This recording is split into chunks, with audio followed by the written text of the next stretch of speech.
RFI. Les appels sont de plus en plus nombreux sur la ligne verte de l'association SOS Suicide et les personnes qui appellent sont de plus en plus jeunes. Phénomène sans précédent que nous allons évoquer avec notre invitée ce matin, Annie Tuheyava, la présidente de l'association SOS Suicide. Bonjour. Bonjour. Alors, on est toujours ravis de vous accueillir, c'est la deuxième fois depuis le début de l'année, mais en même temps, si vous êtes là, c'est que la situation du suicide en Polynésie s'est aggravée, notamment le passage à l'acte. Tout récemment, un enfant de 12 ans a mis fin à ses jours. Une psychologue de 34 ans que vous connaissez bien a décidé d'en finir avec la vie pour différentes raisons. À chaque fois, 6 personnes ont mis fin à leur jour, 6 jeunes en l'espace de 2 semaines seulement. On retrouve très souvent les problèmes de cœur, la violence conjugale, la rupture avec la famille. On peut ajouter un autre facteur qui est la consommation d'ice. Ça, c'est pour les généralités. Comment est-ce que vous analysez ce regain de passage à l'acte, cette recrudescence ? Oui, avant tout, merci de m'inviter ce matin et puis présenter vraiment au nom de l'association nos sincères condoléances à toutes ces familles endeuillées. Il y en a partout, dans toute la Polynésie. Il y en a dans les îles éloignées, proches. Donc voilà, sachez, vous n'êtes pas tout seul. Les familles endeuillées, nous sommes là. N'hésitez pas, appelez-nous. Au 444 767. Vous avez besoin d'un accompagnement. Appelez-nous sans hésiter. Comment expliquer ce phénomène ? J'ai pas d'explication, sauf que nous-mêmes, on ne s'attendait pas à autant de violence en 15 jours. Beaucoup de personnes sont parties, nous ont quittés sans explication, brutalement. Ça a choqué la société, il faut le dire, puisque nous recevons des appels, des personnes qui veulent nous aider, des personnes qui veulent apporter leur soutien, mais malheureusement, on ne peut pas venir dans l'association comme ça sans être formé à l'écoute, parce que nous écoutons les personnes par téléphone, et il faut savoir comment écouter et répondre, recevoir ces personnes. Voilà, parce qu'on a un code d'éthique, de confidentialité. Alors voilà un peu, nous on est désemparés, nous manquons de moyens, il faut le dire, et qu'on nous appelle les collèges, les lycées. Jeudi, je suis en visioconférence avec les chefs d'établissement. Donc je dois partir, enfin quand je dis je, l'association doit partir se déplacer avec l'UPJ à Rimatara. Il y a 1600, je combien de jeunes qui se regroupent là-bas, c'est le lieu pour accueillir, pour parler, et puis on a besoin de tout le monde et apprendre à ces personnes, à ces jeunes comment venir en aide à son prochain. Vous avez cherché à savoir quelles étaient les raisons pour lesquelles ces personnes avaient mis fin à leur jour ? Nous manquons de les raisons, nous n'avons pas les données, parce que tout simplement on n'a pas accès au dossier. Jusqu'à aujourd'hui, nous avons des personnes, des psychologues qui font des études sur ça. Et bien voilà, on ne peut pas vous dire les causes. Ce qu'il faut dire, je dois quand même dire, c'est un mal-être, voire dépression, et qui provoque une attitude négative, ça veut dire se donner la mort. Dites-vous bien que ces personnes ont cherché des solutions avant. Et donc, ne trouvons personne à qui se confier et peut-être être écouté pour leur ramener à une idée, une meilleure solution, voilà. Et c'est peut-être ça qui manque un peu chez nous, la solidarité. Et au milieu professionnel, au milieu du travail, il y a le burn-out. Donc, voir tout de suite les collègues, comment venir en aide à ces personnes qui sont fatiguées et qui ne montrent pas, qui disent simplement je suis fatigué, mais derrière, il y a un mal-être. Et voilà. Alors, ce qu'on constate en même temps, Annie Tuheyava, c'est que personne n'est à l'abri. Une psychologue qui met fin à ses jours. Ah oui, c'est pour ça que je suis en blanc, je suis en deuil. Ça me fait de la peine parce que nous travaillons ensemble. Dès que nous avons un problème pour un suivi, accompagné, on l'appelait. Il était toujours là, présent pour dire « je suis d'accord ». Demain, tout de suite, voilà. À la famille, je compatis. Je suis vraiment attristée. La dernière fois que vous l'avez rencontrée, c'était quand ? Eh bien, il n'y a pas longtemps. Elle était avec nous au moment de la conférence. On a organisé une conférence le 5 février, voilà, à Piraeus. Elle était avec nous, elle nous soutient, elle nous suit partout. Donc c'est un peu comme une sœur. D'accord. Donc vous n'avez rien vu venir ? Rien. On n'a rien vu venir. Je crois que, voilà, On ne sait pas les aléas de la vie, qu'est-ce qui s'est passé dans sa vie, je ne sais pas. Ça arrive à tout le monde, même à moi-même, peut-être un jour, je ne sais pas. On perd les notions de choses et nos fonctions cognitives ne marchent plus. Voilà, ça arrive à toi, à moi, à n'importe qui. Les infrastructures de soutien, de prévention existent, mais elles ne sont pas si efficaces que ça finalement. On ne peut pas dire que ce n'est pas efficace. Je remercie Farita Mahaou, il y a des spécialistes là-bas, ils sont débordés. L'hôpital Jean-Prince pareil, il y a des pédopsychiatres, il y a des psychiatres, je veux dire, M. Septi avec qui on est en relation nous aide énormément. Et donc ils sont dépassés par les événements, surchargés, surbookés, quoi.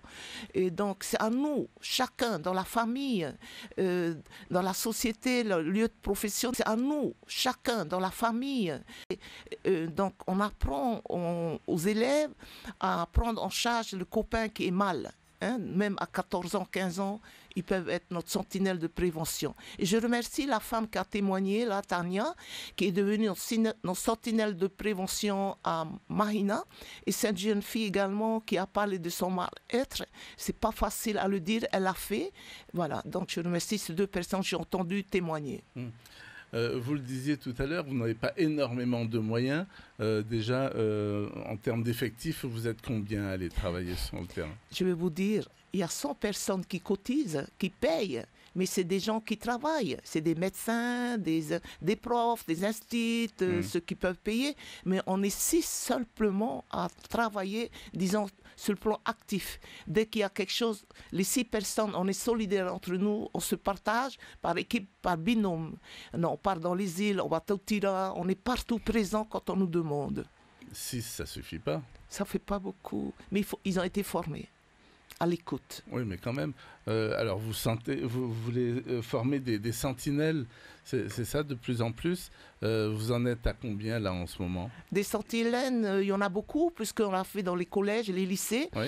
Il y a 3 jours, il y a un comité de femmes de Pire, Aroué et Mahina se sont regroupés. Ils étaient une centaine. Et elles sont devenues pour nous des sentinelles de prévention, puisqu'elles ont été informées. Formées, non, c'est trop...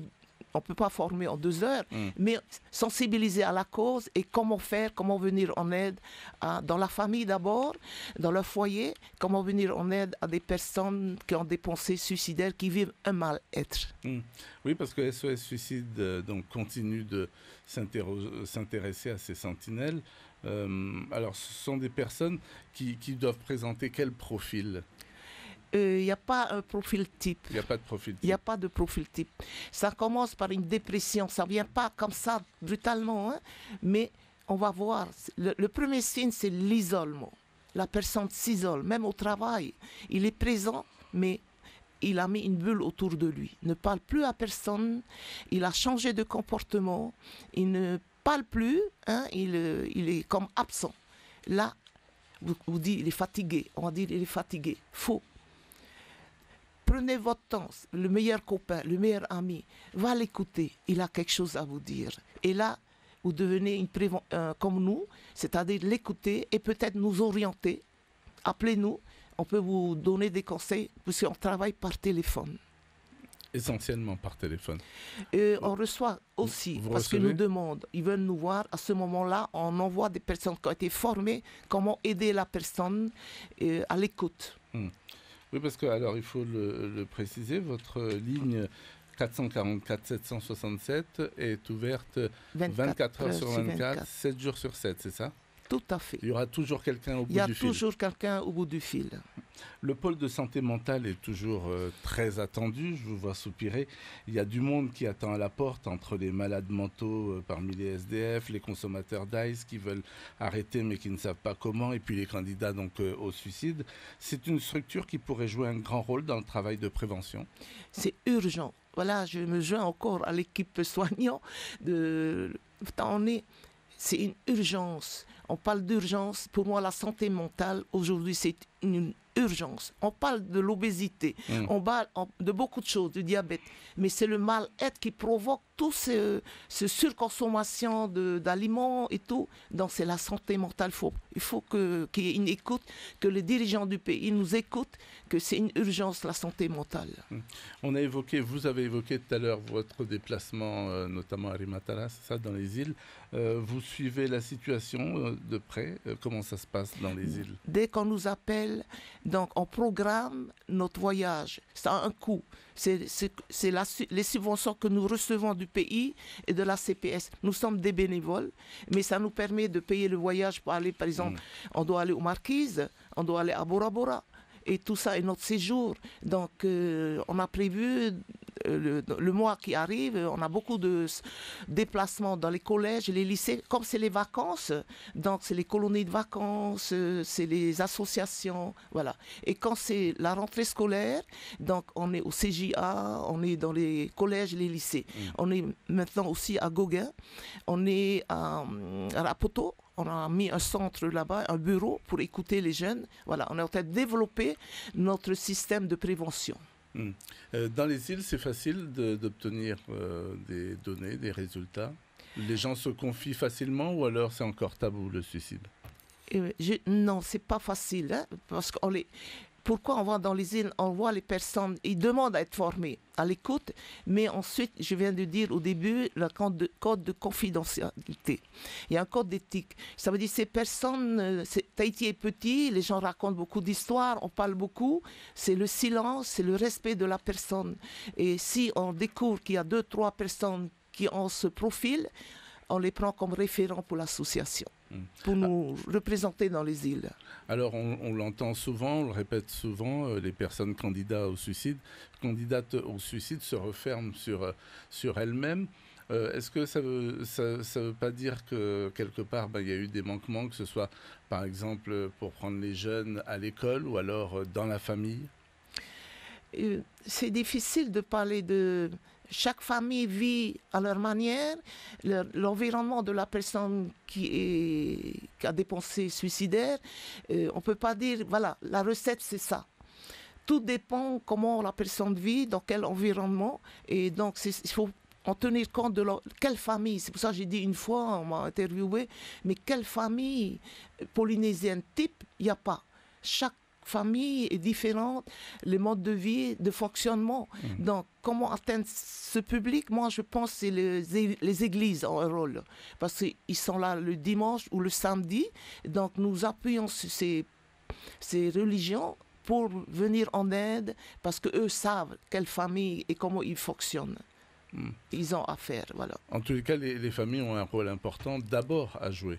Ah oui, c'est le premier lieu où l'enfant se développe sur le plan mental. Donc, nous parlons beaucoup de résilience, que les parents, depuis petit, apprennent leur enfant à tomber, à se relever tout seul avec eux à côté et à dire non quand il faut. C'est développer leur facteur d'accepter la différence. Ça veut dire, le faoromai, comme on dit en tahitien, ça veut dire le monde, c'est les diversités, on ne peut pas tout avoir, il faut attendre. Et voilà, c'est la résilience. Vous avez parlé de monde en parlant des jeunes. Très souvent, on dit qu'ils s'enferment dans leur bulle avec notamment les nouveaux médias, les réseaux sociaux. Et donc, ils dialoguent, c'est vrai, mais plus avec leur famille. C'est avec leur smartphone. Leur smartphone. Ils demandent aux copains, aux copines, se confient mieux avec les copains, les copines. Ça aussi, les parents, vérifier ou donner un temps, 2 heures, pas de smartphone. On va parler ensemble. Qu'est-ce que vous avez fait à l'école? Juste se soucier un peu. Écoutez vos enfants. Ils ont des choses à vous dire. Mais je comprends bien, les parents sont fatigués, ils rentrent du travail. Même à table, c'est le moment privilégié pour discuter, partager, demander comment ça va. Donc voilà. C'est des petits secrets de famille, comment aboutir à ça, comment développer la communication avec nos enfants. Qu'est-ce qu'il faudrait développer parallèlement, d'après vous? Donc on le voit, en famille c'est compliqué, des fois on ne voit rien venir, et puis les structures, les pouvoirs publics font déjà beaucoup d'efforts, mais ça ne suffit pas. Ça ne suffit pas. je crois que j'appelle le politique, les églises, de pencher sur la situation. Donc, si on ouvre le pôle de santé mentale, un observatoire par exemple, ensemble, on peut travailler pour comment faire diminuer le mal-être. Je dis diminuer parce que le FIU, c'est permanent chez nous, les Tahitiens. Donc derrière le FIU, il y a beaucoup de fatigue mentale, derrière le mot FIU. Donc déjà, parler de ça, discuter ensemble, il y a peut-être une solution. Mais ce n'est pas SOS Suicide qui va trouver la solution. Et face à la recrudescence des cas donc, de suicide, les jeunes surtout, on l'a vu beaucoup ces derniers temps, le message de prévention donc, a du mal à passer finalement. Vous n'avez pas envie de baisser les bras des fois? Je suis fatiguée, mais je lutte. J'en fais mon cheval de bataille et je le ferai. Parce que c'est ma mission, j'ai découvert, je dois aider mon prochain en tant que chrétienne. Et je vois ce qui me fait rire, même ça me fait du bien. Quand j'ouvre mon smartphone, je vois, tu n'es pas bien, va voir les deux mamies, va voir les deux tatis. Parce que les deux personnes qui gèrent le téléphone, c'est deux mamies comme moi. Elle n'est pas là, voilà. Et merci à ces personnes qui disent, qui portent ce message d'espoir à ces jeunes. Merci beaucoup en tous les cas Annie Touréava. On rappellera le numéro, donc la ligne directe de SOS Suicide 444 767 et c'est ouvert 7 jours sur 7, 24 heures sur 24. Merci encore. Merci Ibrahim. L'invité café.